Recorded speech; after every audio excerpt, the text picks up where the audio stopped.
Hello everybody, and welcome to the 6th edition now in the series by the HR Tech Partnership. My name's Sharon Sagoo, and we're absolutely delighted to have you joining us this lunchtime. For those of you who are new, this really is a series where we have a 30-minute short discussion about AI and digital tech and how they can help to facilitate a variety of people management and HR strategies. And today's topic is employee compensation. So I'm absolutely delighted to be joined by 3 panelists today.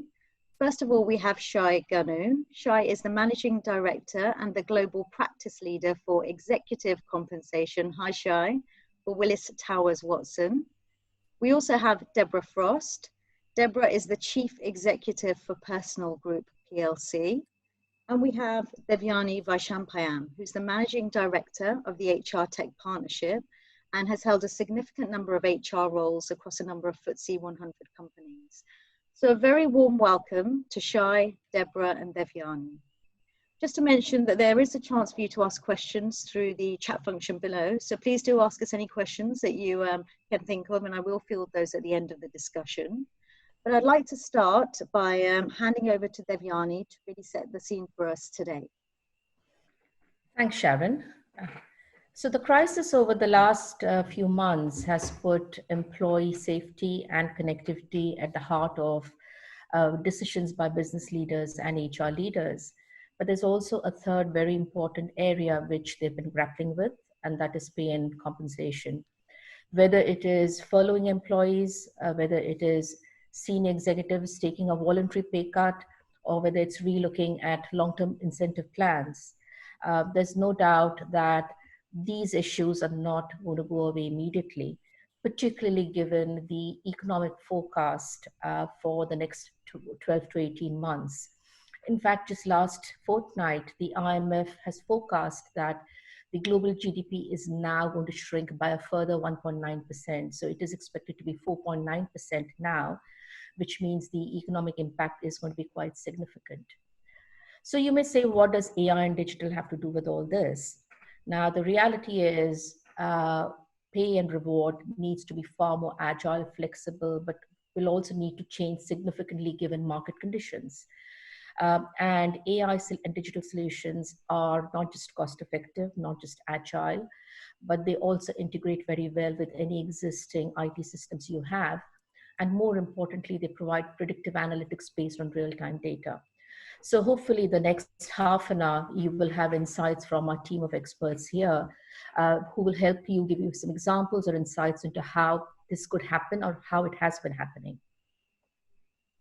Thanks, Devyani. Some really good concepts for us to think about. So if we go straight to our panel now, I'd like to ask Shai.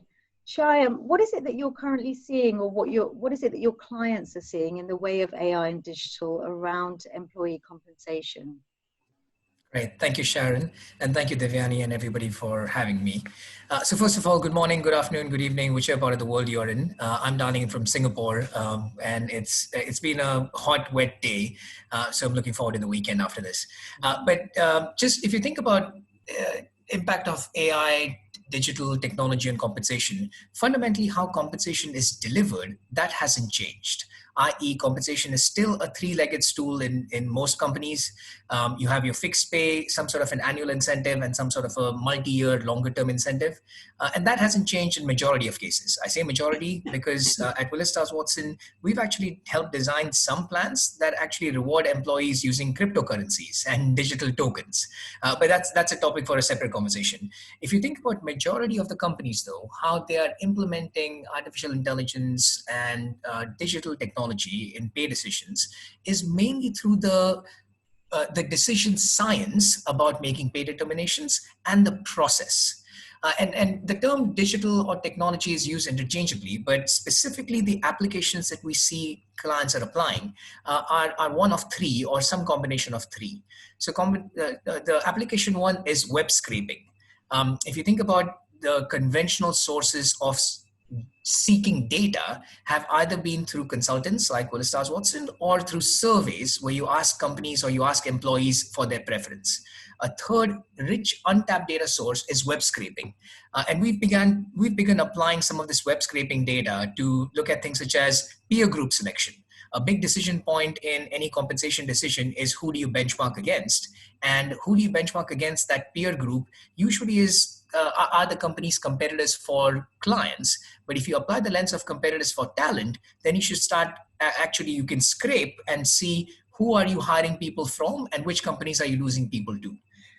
The second application is machine learning and particularly natural language processing. So if you think about natural language processing and machine learning, the applications are fascinating for rewards professionals. I mean, we started building solutions for our clients that can actually do job evaluations on a completely automated basis. You have scrapers, you have natural language processing tools that can assess job descriptions or scrape websites, go through the sizing criteria, go through the points evaluation criteria, and come up with evaluation scores. So things that would have traditionally taken 4, 5, 6 weeks to do, sort of you can do in a matter of minutes. And then the third area is user experience and user interface. So a big part of where digital talent is helping is to make the technology real in terms of visualization, dashboards, decision tools at the manager's hands, but also for employees. I'll give one small example. So we actually built a tool called Skills View that helps managers assess the pay premiums that may be associated with specific digital skills. And you can assess those pay premiums real time, i.e., let's say I'm a computer engineer, the median salary is $100,000. If I acquire scikit-learn, which is a programming skill, you could real time see what the impact of that is on your market median, which may go up by 4 or 5%. So a lot of fascinating areas in which you can start applying digital and technology into pay decisions. Great, thank you. Some really insightful ideas there, Shai. And Deborah, I'll move to you now. What is it that you're currently seeing in the way of AI around compensation? Well, at Personal Group, we own a reward consultancy called Inecto. And one of the things that we've been doing in Inecto for a number of years now is thinking about how we can support talent-led organisations. So specifically, as Shai's already mentioned, we are seeing organisations use job evaluation online. That has been something that's been around for a few years now.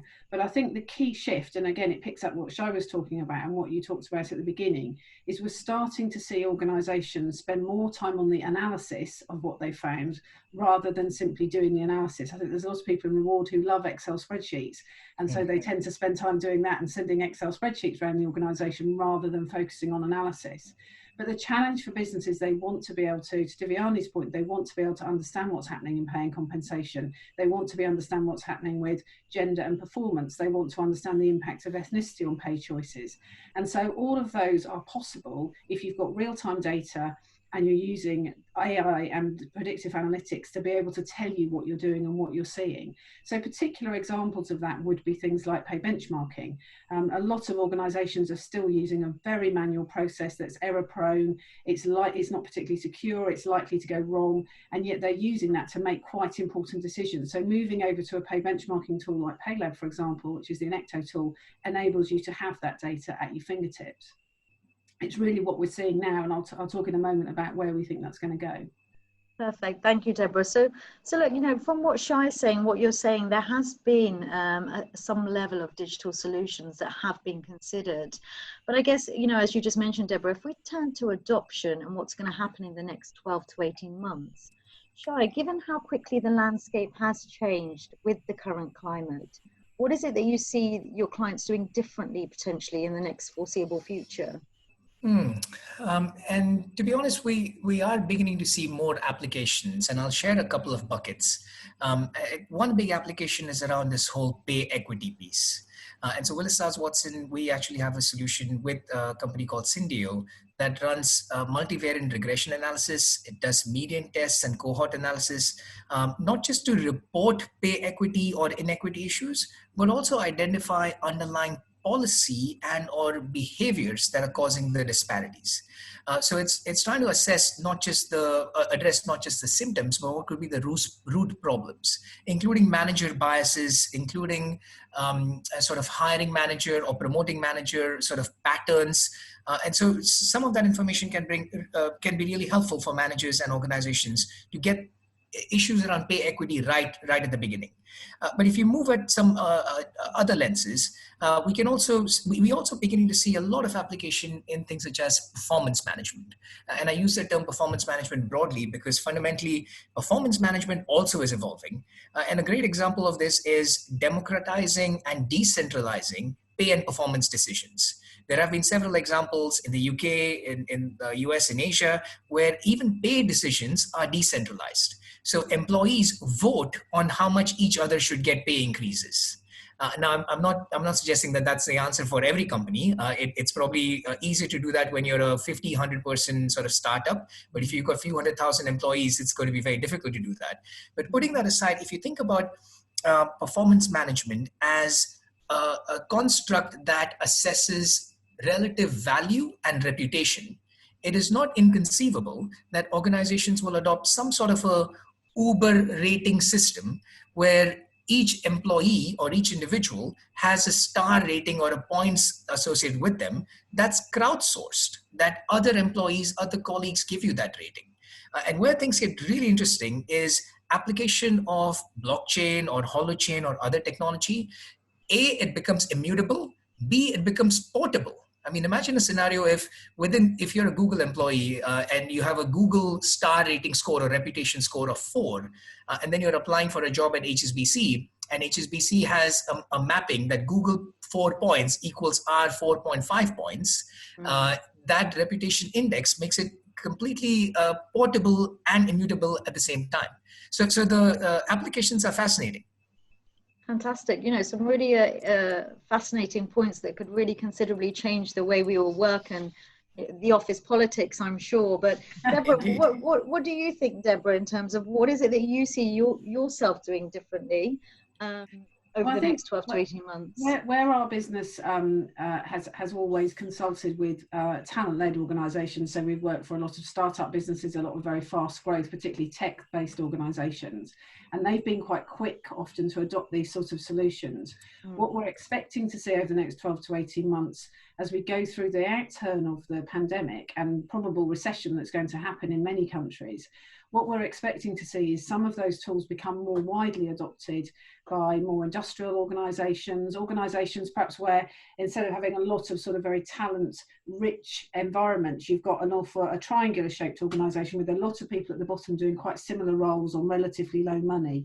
Typically, those organisations haven't changed very much, but actually we're expecting to see HR directors and boards starting to say we need to understand the implications of workforce modelling if we're going to redeploy people, if we're making them redundant, if we're even setting up new businesses. How are we going to make that work? And using the sort of technology that Shai and I have been talking about allows you to plot some ideas, to test scenarios, and to understand the impact on ethnicity, on high-performing individuals, on gender, on age profile of your staff, to really make sure that you're treating people fairly before you press that button to say go. At the same time, there's going to be a two-speed economy. So where we're seeing some parts of the economy that will be losing jobs, making people redundant, on the other hand, we're seeing some parts of the economy speed up. So science, medicine, even gaming companies, you know, those people are suddenly saying, wow, we have got so much demand for our output.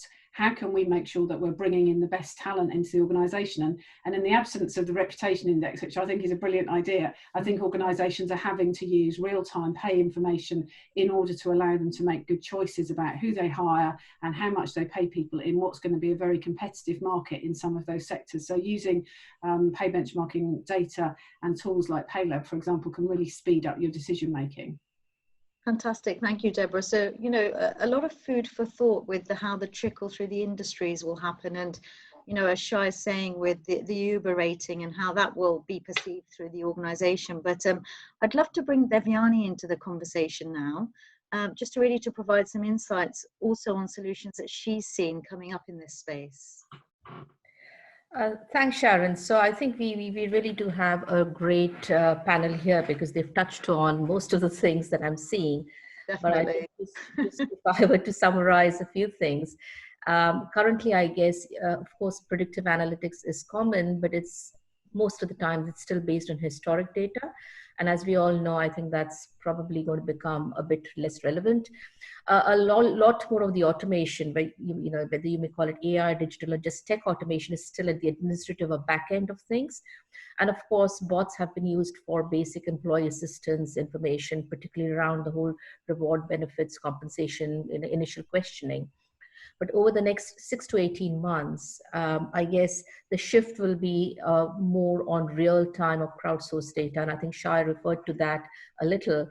But clearly, I think just relying on what the organization did traditionally or market data, which was historic, is not going to be relevant. And AI and digital solutions can play a big role here. I think both Deborah and Shah have referred to workforce planning, job evaluation. Now, they've always been around, but I've been in HR long enough to know that very often the impact on the business has still been quite minimal. Whereas today, given the rapidly changing environment, it's really going to be crucial business decisions around what's your cost. And people cost traditionally at least 25% in any business, but also tasks, jobs, skills, what should stay. And a lot of that modeling needs to be, again, based, and solutions that can help you around that will be, I guess, of great interest. Flexibility. I think we all understand that reward cycles now are going to look very different, whether it's shorter cycles, but also people are going to be in very different flexible arrangements, whether it's fewer hours, less days, a far more proportion of temp workers, which again means your traditional payroll solutions may be inadequate in dealing with the agility that's needed.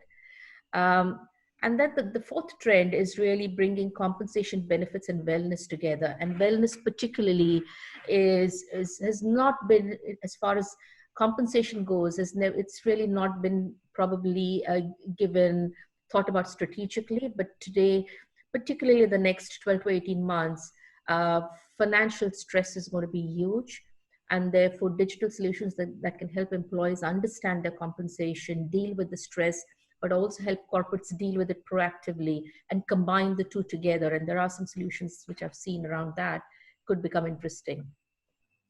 And finally, I guess I always emphasize the intelligence that is available through organization network analysis. And just to demystify this, it's nothing more than, I think, the amount of electronic information that's available on what employees are thinking, feeling, saying, whether it's through email, through chat, through Slack, through any of the communication systems. And given remote working now, it is really 90% of communication now is happening electronically. So if organizations could glean that to get far more insights rather than reacting to what they're seeing, this could really put them in the forefront in terms of managing employee engagement and issues. So in terms of technology, I guess, just to summarize, push notification is going to become far more relevant in the comp space. It's always, I think, it has been gaining importance around employee engagement and other areas, but in terms of compensation, probably it wasn't as popular, or you didn't see it as much, but you will see more of that. Gamification, and again, this is a concept that has been used more around employee engagement, but because of the reasons I've mentioned about the link between compensation and employee engagement is going to be far stronger, and organizations who can use this approach will be better at managing employee attrition and risks. And blockchain, I think Shai referred to that, and as a technology and cryptocurrencies has always been seen as a little bit esoteric, but given the quick, speedy, flexible payment arrangements that need to happen, you know, a great example is if you need an employee just working the first 10 days of the month and your current payroll solution provider can only pay you at the end of the month, it really means if you can shift that to the first 10 days and do it in a way that is instantaneous, it can make a great difference, not just from an engagement perspective, but from a real material perspective. Or if you have temp workers and if a lot of that information is already coded and they just carry it with them through blockchain, it's going to mean you can put employees on and off payroll in a very speedy manner. So I think these are very practical. This is not about, you know, doing a lot of intelligent mass scale kind of analysis. These are going to be very real, practical areas where organizations are going to start adopting AI and digital in a far bigger way.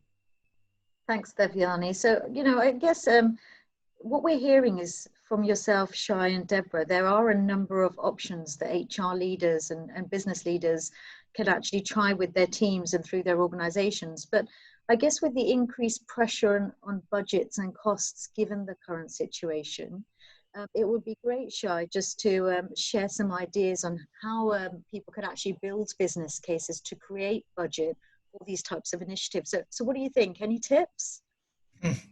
I mean, the question of budgets is always interesting, right? Even pre-crisis, show of hands, whoever has had unlimited budgets to do whatever they've wanted to.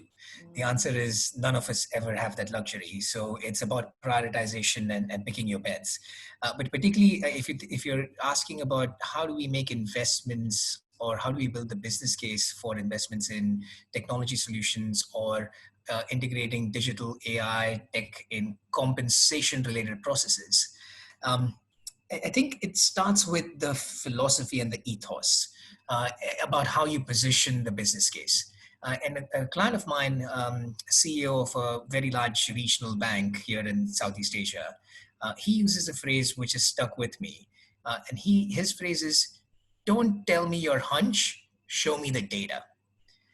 And I think that is really sort of shaped not just their organizational culture in this bank, but also how I and we as a practice advise our clients is everybody has hunches, but only companies who've made the investment have data. Companies who've made the investment and have been able to work on the data have insights. Companies who have insights and are able to apply artificial intelligence and intelligent decision science to it can convert insights into intelligence. So I would see that as a continuum between data, insights, and intelligence. But building the business case is fundamentally not too different from any other business case. Is you establish the ROI on your investments. Sorry, start with your philosophy first. And in this case, the philosophy is replacing hunches with data, patterns to get rid of biases. Second, establish the return on investment and demonstrate the ROI. Third, talk to some partners, talk to your vendors, whether they'd be willing to consider success-based fees. Now, the experience with success-based fees is usually any partner or vendor sort of wants to de-risk themselves. So the implementer, i.e. the company, bears the risk. But success-based fees are not uncommon, where they bear the downside risk, but they may also get some upside if the programs work really well. And then the fourth point is run experiments. I mean, if you're not ready to make massive investments and sort of hire a whole data science team, then run experiments in small groups and pilots to demonstrate cost savings, have a control sample that you can compare against. And when you do this, sort of rolling it out on a larger market, broader organization, broader division, sort of becomes far easier when you've demonstrated the quick wins. Excellent. Thanks, Shai. Some very sound advice for everybody, and very sensible to think about the data, the insights, and the intelligence, I guess. But let's pan over to Deborah. Deborah, any tips from you on this business case topic? I think it's probably the one thing that working with the HR community, you get asked more than anything else. Sure. And my sense is that, if I'm honest, I think as HR professionals, we're not as good at doing this as our colleagues in finance and IT. And so what I thought I'd do is I give you a quick rattle through, and I know I've only got 2 minutes, so I'm going to rattle through this, the 4 key stages to building a business case. And if anybody wants to get more detail, then go to inecto.com and have a look through the resources, and you'll find this in more detail. But I've borrowed this with pride from my colleague Justine. So the first of the 4 stages, and this ties into what Shai says really, is go for reality over perception. So it's going to be crucial that you base your information in real data. Too often, I think, as HR professionals, we say, oh, I'm feeling this, or I'm hearing this, or my gut feel says this. Actually, it's got to be based on, I've got a feeling our graduate program isn't going very well. Is far less effective in building a business case than saying 50% of our graduates leave after the first year. One is perception, one is reality. And that helps to ground your business case in something that matters to the business, and therefore they're much more likely to listen to us if we're able to prove that there was a real issue. The second point is about building confidence. So too many times, I think, HR people, and it's probably not all just HR people, but generally you can find your perfect solution and then you say, this is the answer. But actually it's important to show that you've considered alternatives, and also that you've considered what's happened in the organisation before. If they've tried to do this, to implement some of perhaps what Shai's been talking about 3 or 4 years ago and it's failed, there's going to be reluctance in the business to do that. And you need to be able to show why your solution will work when previously it didn't. Thirdly, and you'll notice I'm only getting to this third, what's your return on the capital employed? Because you need to have those two things really clear in your head. But obviously there needs to be a business case, not just why should the business invest? Because I think we can always create an argument for that. But why should the business invest now? That's the crucial question, particularly when there's so much stuff going on. And going back to some of the things that we've been talking about on the panel and Devyani talked about, the world's a different place. Things need to happen faster. And therefore proving the importance and the relevance of your solution right now for the business is key. And then my final point, and although this is last, it's probably the most important and probably the one that people do wrong most, is getting support from key decision makers. So don't rock up to the board and expect to get a complete yes if you haven't already put the groundwork in. Listen to people and incorporated their ideas into your findings. So there you go. I told you it was going to be a bit quick. If you need more detail, then I'm sure you can get some more from us if you want to. But back to you, Sharon. Thank you, Deborah. So, what Shai mentioned, fact over feeling, and you've echoed that, so, some really interesting points around that. I'm just going to quickly pass over to Devyani. Both of you have mentioned some form of trial. So I thought it'd be interesting, Devyani, to very briefly just build on that idea. Yeah, so I think just a quick, just to echo what Shai and Deborah were saying, and this is not planned. So I think thank you guys for your insights. But the need to experiment, to try to de-risk is really important, particularly I think when there's so many perceptions about digital and AI. So the innovation hub that we run really helps organizations and HR to do that, because what we do is we figure out a real life problem that they have. We source the right AI or digital solution, but we also help them with the pilot, and we help facilitate knowledge sharing within the team. And what it enables you to do is to try something out, but in a safe environment where you're supported by people who understand.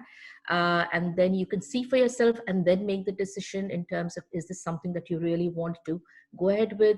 Do you want to invest more budgets or money in it? But also, if it doesn't work, then you try it. And often it's organizational culture, environment, which could be the issues. It helps you to first fix some of that before you go into full scale implementation. And we do this really across any part of the employee life cycle, starting from workforce planning to culture, learning and upskilling, coaching, etc. So it's a very issue-based approach rather than this is a fancy tech, let's try and use that. Yeah, I guess that was my 2-minute spiel on the hub. Sorry. Thanks, Devyani. We've had a number of questions. I'm conscious of time, so I'm going to roll the key themes I'm getting and I'll pass it to Shai first, and then maybe if Deborah's got anything to add. We've had a couple of questions about risks and how to convince HR teams who don't feel comfortable using apps or tech solutions. So any kind of guidance there briefly, Shai? Sorry, you're just on mute. Sorry, Shai. Apologies. The question was, how do we convince HR that they can actually use outsourced providers? Yeah, just to feel more comfortable. Yeah, I mean, sorry, as I'm thinking about this, I can't think of a silver bullet around this. But maybe this is also one of those start small, experiment and then demonstrate that the risk is low. The other thing maybe to consider, because we get asked this question all the time, is the vendors that you're working with, what are their cybersecurity protocols? Right, so that gives you some assurance that, particularly when it comes to compensation, the information that we share has sensitivity. Put aside regulatory concerns around PDPA and other PDR, GDPR, and other issues, but it's both a regulatory as well as an ethical issue that we need to safeguard this information. So few things now that I think about it. One, check with your vendors their security protocols. The cybersecurity protocols. Second, try to anonymize the data as much as possible. So one of the things we started doing with our clients is, rather than giving us an Excel dump with the names and pay, create random names that you link to pay, and only the client has the code of linking back those random identifiers back to individual names. So we don't actually collect the individual names and pay data. We would do this with the randomly assigned tokens. I don't know, Deborah, if you or Devyani have other thoughts, but just top of my head.